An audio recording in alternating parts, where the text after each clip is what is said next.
Oi, medrosos, eu sou a Andréia Broio. Oi, medrosos, sou o Michael Gomes. E antes de começar, já vai nas nossas redes sociais, se inscreva no nosso canal do YouTube, isso vai ajudar muita gente. Nosso Face, nosso Insta, nos siga. E se você quiser mandar seu relato, pode mandar através do e-mail mentesemedos@gmail.com. Nós podemos ler ele aqui. E para ajudar nosso projeto é através do Pix, mentesemedos@gmail.com. E qual que é o nosso tema de hoje, Mar? Os mistérios da Quaresma. A quaresma, ela tem uma ideia religiosa, mas também tem uma ideia super mística, né? O pessoal aí mais antigo costuma acreditar muito em várias superstições que acontecem nessa época de quaresma. E o que é a quaresma, né? A quaresma ela é a designação do período de 40 dias que antecedem a principal celebração do cristianismo, que é a Páscoa. Ela simboliza a ressurreição de Cristo e ela é comemorada no domingo. É uma prática presente na vida dos cristãos desde o século XIV. Durante a Quaresma, dias que precedem a Semana Santa, a Páscoa, os cristãos eles decidem parar para fazer uma reflexão e conversão espiritual. Normalmente eles se recolhem em oração, em penitência, para lembrar os 40 dias passados por Jesus no deserto e os sofrimentos que ele suportou na cruz. Durante a quaresma, a igreja veste seus ministros com vestimentas da cor roxa, que simboliza a tristeza e a dor. A quarta-feira de cinzas é um dia usado para lembrar a própria mortalidade, né? E é costume sempre ser realizadas as missas onde os fiéis são marcados na testa com cinzas. Essa marca normalmente permanece na testa até o pôr do sol. Esse simbolismo faz parte da tradição demonstrada na Bíblia, onde vários personagens jogavam cinzas nas suas cabeças como prova de arrependimento. Na Bíblia, o número 40 é frequentemente citado para representar períodos de 40 dias ou 40 anos, que antecedem ou marcaram fatos importantes. Aí a gente tem alguns exemplos que são os mais conhecidos. A gente tem os 40 dias do dilúvio da Arca de Noé, temos os 40 dias de Moisés no Monte Sinai e 40 dias que Jesus no deserto antes do início do seu ministério. E também tem os 40 anos de peregrinação do povo de Israel no deserto. E cerca de 200 anos após o nascimento de Cristo, os cristãos começaram a preparar a festa da Páscoa com 3 dias de oração, meditação e jejum. E por volta do ano de 350, a igreja aumentou o tempo de preparação para 40 dias e foi assim que surgiu a quaresma. Interessante, né, Mar? Sim, eu não tinha conhecimento da Quaresma. Depois que a gente foi conversando sobre o assunto que eu descobri. E é uma coisa que tem bastante simbolismo, né? Por várias situações que são abordadas na igreja, né? Da Arca de Noé, do Moisés no Monte Sinai, do Jesus, 40 dias de Jesus no deserto. E fala que nesses 40 dias ele chegou a se deparar com o próprio Lúcifer ali, né? Que ele teve esse Sim, afrontamento não só com Lúcifer, como com outros demônios também. sim, isso eu tenho conhecimento. É uma coisa que, se eu não me engano, nos filmes que tem assim sobre Jesus, tem isso de aparecer ele no deserto e aparecer os demônios, né? Tentando ele. O próprio Lúcifer falando com ele e meio que tentando ele, né? E eu acho interessante também a repetição do número 4 aqui, né? Porque assim, a gente tem a quarta-feira santa, que também faz a referência ao 4, e esses 40 dias, 40 anos, sempre o número 4, né? Muito interessante, sei lá, deve ter algum simbolismo aí muito forte. Como é que eles falam quando os números começam a se repetir assim? Tem uma questão numérica, né? Sim, tem a próprias pessoas assim, pessoas como indivíduos que têm, né, esse negócio com número e se colocar isso dentro de uma religião, acho que o escopo assim fica maior, né, para você ver tantos 4 como 40 se repetindo por várias vezes, né? É interessante. Nós não sabemos muito sobre como a quaresma se consolidou enquanto praticada no cristianismo, mas sabemos que seu estabelecimento na Igreja Católica aconteceu no século XIV depois de Cristo. O marco do surgimento da Quaresma foi o primeiro concílio de Nicéia. Esse concílio reuniu as principais autoridades da igreja da época e aconteceu no território atual da Turquia. O registro desse encontro, escrito em grego, falava da Quaresma pelo termo Tessaraconta, que significa 40. Além de estabelecer o surgimento dessa tradição cristã, esse evento foi responsável pela padronização da data da Páscoa. Ficou decidido que a Páscoa seria celebrada no primeiro domingo após a primeira lua cheia, que ocorre depois do equinócio da primavera, no hemisfério norte. Algumas histórias levantam a hipótese de que a criação da Quaresma deu-se por influência dos antigos cristãos orientais, que faziam jejum dias antes da Páscoa. Uma prática muito comum eram os batismos pascais, e os envolvidos com o batismo faziam um jejum rigoroso. A duração deste ato variava de lugar para lugar. Foi a partir da Alta Idade Média que a Quaresma começou a ser iniciada na quarta-feira de cinzas. Essa prática foi estabelecida no pontificado de Gregório I, Papa de 590 a 604. Nossa, é bem... a fonte é bem religiosa mesmo, né? Mas não é tão antigo assim, se você parar pra ver com a questão assim do tempo, né? Da humanidade, de tudo mais. Então, óbvio que isso teria que ser ocorrer depois de Cristo, mas mesmo assim foi bem depois, né? Sim, eu pensava que fosse mais, assim, uma prática... Esse perto dele, ele faleceu e começaram a praticar, né? Tipo assim, no século XIV, assim, não é recente, eu tô exagerando. Mas, assim, se você for ver por outras coisas, nesse meio de religiosidade, espiritualidade, é uma coisa nova, né, assim... que é feita. Agora, se a gente for ver por outros, vamos supor assim, tem o exorcismo romano, que o povo fazia até um tempo atrás, que é um negócio super antigo, né? Assim, Super antigo. Inclusive, o próprio Jesus chegou a fazer exorcismo, né? Então, assim, antecede ele. É uma coisa assim que parece tão longe, mas não é tão assim. Se comparar com o tempo histórico, não. E, bom, aqui no Brasil isso pegou forte, né? Eu acredito que em outras regiões, outros lugares do mundo devam ter, em alguns lugares da Europa, tudo. Não sei se nos Estados Unidos eles devem praticar. Eu acho que provavelmente os católicos mais rigorosos ali. Mas aqui no Brasil a gente ainda encontra bastante, né, essa cultura, principalmente nas regiões mais afastadas das grandes capitais. Mas ainda assim, aqui até em capitais como São Paulo, eu conheço bastante pessoas que ainda praticam. Eu tenho um amigo, por exemplo, que ele é um bandista, e ele, quando chega na época de Quaresma, ele fica 40 dias sem comer carne, e ele é uma pessoa que ama carne, e ele fica sem comer carne, acho que até sem beber, sabe? Ele segue rigorosamente o que eles pedem ali nessa questão de penitência, né, e tudo mais, jejum, ele consegue seguir isso em respeito a essa questão de Quaresma. Bom, e aí no Brasil, os mais antigos contam também que nesse período, lobisomens, mulas sem cabeça, saci, almas penadas e outros tipos de capetas e diabos, eles ficam soltos por aí. E eles podem aparecer com mais frequência durante a Quaresma, que é como se os portões do mundo espiritual, do inferno, de todos esses lugares ficassem abertos nesse período. Os lobisomens, por exemplo, em vez de se transformarem apenas na sexta-feira de lua cheia, eles podem se manifestar durante toda a semana, todos os dias da quaresma, tomando outras formas também, né?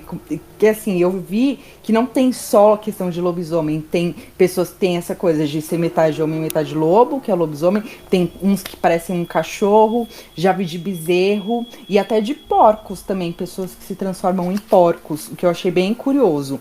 E elas devem visitar 7 cemitérios, 7 morros, 7 encruzilhados, 7 igrejas para voltar a ter a forma humana. Para se descobrir quem é o lobisomem durante a quaresma, deve oferecer-lhe sal em sua forma macabra. Quando ele estiver transformado como lobo, você vira para ele e fala assim: vem buscar sal amanhã. Aí no outro dia, na sua forma humana, ele aparecerá na sua casa para buscar o sal. Na época de quaresma, não deve se mexer com nenhuma dessas criaturas, pois a sua transformação pode durar para sempre, principalmente depois da Sexta-feira Santa, onde são mais fortes e perigosos. Essa questão do lobisomem, eu até estava conversando com meu marido, a família dele é do interior do Paraná. E a avó dele conta que ela tava, né, ela morava num sítio lá no Paraná, e é um breu à noite, né, aquele breu, assim, 7 horas da noite já tá tudo escuro, e não tinha água encanada, se tinha que pegar água do lado de fora, tudo mais. Aí ela, por algum motivo, ela teve que sair para pegar alguma coisa, e ela falou que viu no canto um bicho assim todo tipo retorcido assim, meio encurvado, enorme, parado olhando para ela. E ela falou que dava até para ver, tipo, era todo preto assim. Ela falou que era como se ele tivesse uma capa toda preta assim, a pelugem dele. E ela ficou em pânico, tudo, saiu correndo. E também, assim, não só isso, né? O avô dele fala que uma vez ele estava andando no meio do mato lá à noite, voltando para casa, e ele viu 2 luzes, 2 bolas de luzes se chocando. Isso também em época de quaresma. E elas se batiam e voltavam. Aí uma descia, batia como se elas estivessem brigando, sabe? E ele ficou em pânico também, saiu dali fugido, mas eles falam, né, que essas coisas só aconteciam nessa época de quaresma. Que interessante essas. Eu adoro essas coisas assim que ficam bem regionais, né? Essa parte do lobisomem, assim. É coisa bem de interior, né? Essa assim, lobisomem tem em outros países, né? História. Mas aqui no Brasil a gente vê mais pelo interior, né? Assim, lugar onde cidade pequena, que tem. As pessoas levantam. As pessoas levantam. Ah, aquele fulano lá é o lobo. Ele é esquisito, né? Aí começam já a falar. O povo sempre tem alguém suspeito na cidade. Aí ele falou que quando ela viu, a avó viu o lobisomem, né? Que ela ficou com medo e tal. Ela ficou com medo, mas ela saiu falando, né? Vem buscar sal amanhã. Aí ela falou que no outro dia foi lá com o senhor lá buscar sal. Bateu na portinha com a cumbuquinha. Ai, você pode me arrumar um pouquinho de sal? E outra coisa interessante é sobre o número 7, né? Que volta. Outro número que volta a aparecer, né? 7 igrejas, 7 encruzilhadas. Isso, Falam também que para ser lobisomem você tem que ser o 7º filho de 6 mulheres seguidas, uma coisa assim, não é? Tem uma coisa assim. Tem essa simbologia numérica forte. É engraçado, né? Assim, no meu caso, né? Eu vejo muita coisa fora do país. Mas quando a gente olha pro próprio país, né, pro Brasil, a gente vê o quão rico é, né, de lenda, de história, assim. Eu fico até besta, assim. É besteira minha, né, mas eu acho que bastante pessoas devem se sentir assim, né. Sim, eu estava até comentando com um colega de trabalho que lá em Minas, por exemplo, eu acho que Minas é um lugar muito forte energeticamente, lá acontece muitas coisas, mas não só em Minas, né? Interiores, assim, como eu falei, esses lugares mais distantes, com menos gente, com mais natureza. Eu acredito que se dê muita questão sobrenatural nessas regiões, não só pela natureza, que eu acho que já é um ponto forte. A natureza, eu acho que ela tem uma força, ela tem uma energia ali que não tem comparação. Mas as pessoas que ali moram, talvez em uma maioria, assim, digamos, tem um coração mais puro, digamos assim, sabe? Não tem essa loucura que a gente tem aqui, de um passando em cima do outro, uma pessoa maltratando a outra. Lá eu acho que as pessoas têm um coração mais puro. Então isso também pode atrair um pouco para elas conseguirem ter mais visagem, sabe? É, faz sentido. Uhum. E outra coisa que eu achei interessante também é essa parte desse véu, né, entre aspas, que fica mais fino em relação às criaturas, né, que seja os sacis, as mulas sem cabeça, lobisomem, os espíritos. É uma coisa que parece com a época de Halloween, né, que tem aquela... É a noite que os mortos saem. É que o véu fica mais fino e os mortos conseguem se comunicar mais facilmente com os vivos, teoricamente, né? É. Sim, sim, também sinto essa energia, assim. O meu amigo, que eu te falei que é da Umbanda, ele até fala assim que alguns terreiros nem abrem nessa época, eles não fazem trabalhos, mas ele falou que os terreiros de linha esquerda vão fazer, e inclusive, tipo, rola uma energia até mais forte. E ele conversando com algumas entidades, elas mesmo falam assim, tem umas coisas mais soltas nessa época, sabe? Então, assim, tudo pode acontecer. É, faz sentido, né? Se a gente for parar e ver tudo dentro do seu jeito, é compreensível que seja assim. É. E os mais antigos tinham muitas superstições e proibições na época da quaresma. Devia-se fazer jejum e penitências. Não varriam casas, tomavam banho, jogavam cartas ou futebol. Caçavam ou pescavam. Na Semana Santa e principalmente na sexta-feira, as superstições aumentavam, pois era o começo dos dias da ausência de Deus na terra. Então não se devia pregar nada, pois estaria fazendo deboche de Jesus sendo pregado na cruz. Dançar nem pensar, fazia crescer chifres, rabos, cascos de bode. Não se podia cortar unhas e nem beber café com açúcar, e pentear os cabelos ou fazer a barba era um proibido. Hábitos vaidosos alvoroçavam os bichos peçonhentos como aranhas, escorpiões e cobras. Eu acho que aqui não é nem questão de hábitos vaidosos, né? Hábitos de higiene mesmo, mas ok. Sei lá, eu tava vendo esses dias, era um cara que ele era tipo de um guru, assim, eu não sei como colocar ele, mas antes dele fazer alguma, tipo de uma sessão para alguma pessoa, ele não se lavava, assim, ele não entrava em contato com a água, assim, a não ser tomando, né? Uhum. Aí fiquei estranho, assim, será que o cara não curte tomar banho, não sei o quê. É, Mas é uma coisa que, se pra ele aquilo tem que ser feito assim pra funcionar, então eu acho, é, sei lá, né? Mas é complicado a gente julgar sem essas partes dessa, dessas superstições todas, né? assim, algumas coisas eu vejo também como um controle, sabe?